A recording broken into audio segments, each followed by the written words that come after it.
here's a little message for Stephen A. and Max. I am dying right now. Kendrick Perkins, you have made my life. Not only were you so good the top of the show when you just own these two, but that picture, I was just sitting here staring at it, cheesing, trying to be a professional. Well, there he is. Hey, Perk. Hey, Molly, look, Stephen A., you could blame Max for that picture because the debate was kind of even at the time until he brought up Jeff Hornacek, and then y'all just took the L. You act like Hornacek couldn't play. He made an all-star team. I ain't mad at it. I ain't mad at it. We kind of deserve that when you bring up Hornacek in that you conversation. Act like he could play. He could play, but come on. He was an all-star. Listen. I keep trying to tell you sometimes your basketball card needs to be confiscated. Oh, yeah? Ask coaches around the league back. Let's remind everybody what the debate was, though, to be fair. Was LeBron, is he now closing the gap on MJ if he gets a win, obviously, because he's going to his 10th finals. That's what it was all about. But that photo, can I just see it one more time, please? I just need to see their baby chubby arms. Yeah, there it is. It is so good. Perk. Oh, my God. I ain't mad. Perk, thank you for being with us. I needed a smile like that. Yeah.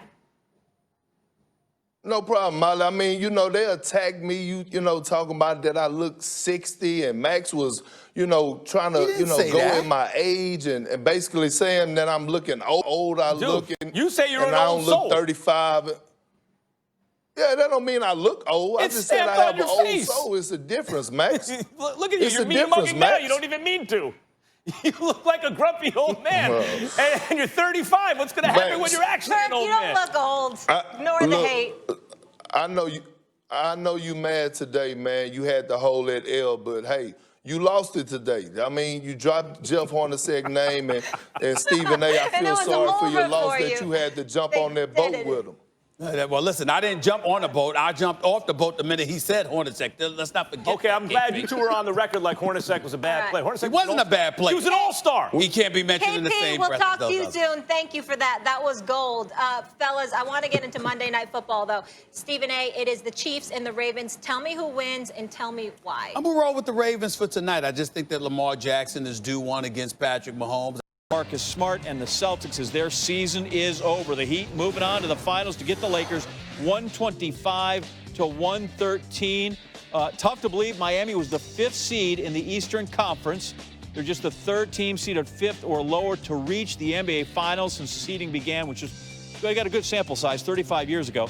Knicks lost the 99 Finals in 5 games to the Spurs, and the Rockets on the other side swept the Magic. That was 1995. All right, Coach Spoelstra joining us soon on SportsCenter, but nothing is official until Stephen A. Smith renders his judgment on an NBA contest. And before we get deep into the Heat going on forward, this is personal for you, is it not? Heat, Lakers. What's the background on that? Well, it's a devastating blow. I mean, for my entire career covering the NBA, which spans nearly a quarter century, I have been clamoring for Miami and LA to be in the finals for obvious reasons that have absolutely nothing to do with basketball. Nevertheless, that is not what happened, because even though they're in the NBA finals, the bottom line is everybody's in a bubble in Central Florida as opposed to South Beach or La. Hooray for the two teams. Okay, but we got to celebrate. But it doesn't do much for me. Pretty good run by this. Well, you go ahead and do that. We need you to join in a bit. As we mentioned earlier in the show, this team was 75-1 to win the whole thing. You wanted it for different reasons, but when did you start to believe in the Miami Heat? They just seem to get better and better and better.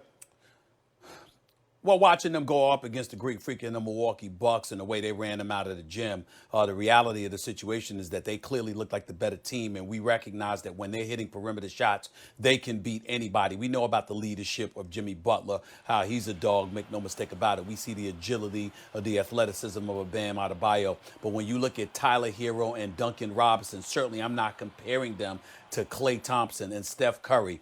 But in terms of these guys and their ability to shoot the basketball in a really really go get it when you see a guard tandem, the way that they're capable of playing together and what they're capable of doing from the perimeter. If they give you the kind of production that Tyler Hero gave you in Game 4 when he dropped 37, a guy like Duncan Robinson tonight, drops 5 3-pointers, hits 5 of 7 shots from the 5 of 7 shots from 3-point range. When they're doing those kind of things, you can't count them out against anybody, particularly in today's NBA. So they put everybody on notice when they were ramrodding the Milwaukee Bucks, who were the #1 seed, that they were here and they were coming. And you sort of knew. I picked them to beat Boston in 7 games, not 6. But it's because of their moxie, their athleticism, the dog inside of their chest, the way they go after it, and the fact of the matter is they're deep and they play together. And that's why they're going to the NBA Finals. Now they're about to run into King James. We'll see what happens. Coach Spoelstra runs the show, but as John pointed out in his interview with Bam, there's something about this team where it's like the DNA of Pat Riley, right? It kind of goes down from him, his ethic and everything he did in his coaching.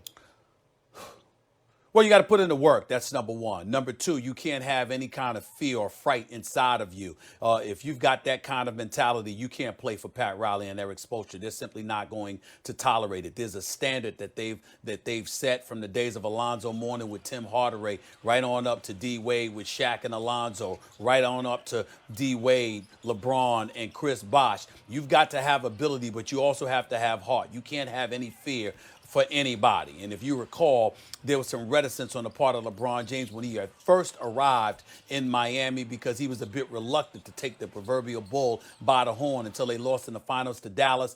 And D Wade says, this has to be your team. And then LeBron James came back on a mission and just showed the world that he was the best in the world. And ever since then, he's never been the same. He's going to be on the Mount Rushmore of basketball when all is said and done. As far as I'm concerned, he's already there. But when you look at the Miami Heat in terms of their culture, they're about championships and they're about doing it the old-fashioned way. Nobody's going to outwork us. Nobody's going to scare us. Nobody is going to sit up there and punk us. We are coming. We're ready for war at any particular moment in time. And if you're not that kind of guy made from that cloth, you simply can't play in South Beach for Pat Riley. That's the guy. That's the kind of mentality that he has, which is why it was easy for Dwayne Wade to sit up there and tell a guy like Pat Riley, excuse me, this dude, Jimmy Butler, that's with the Philadelphia 76ers right now, not only do you take him away from Philadelphia, from Joel Embiid and Ben Simmons, but you bring him here in South Beach with these brothers that you got on this squad, you could very well be in the NBA Finals, and that's exactly where they are right now. Everything you just said suggests that those laying the line on this next series are dead wrong. They're 3+1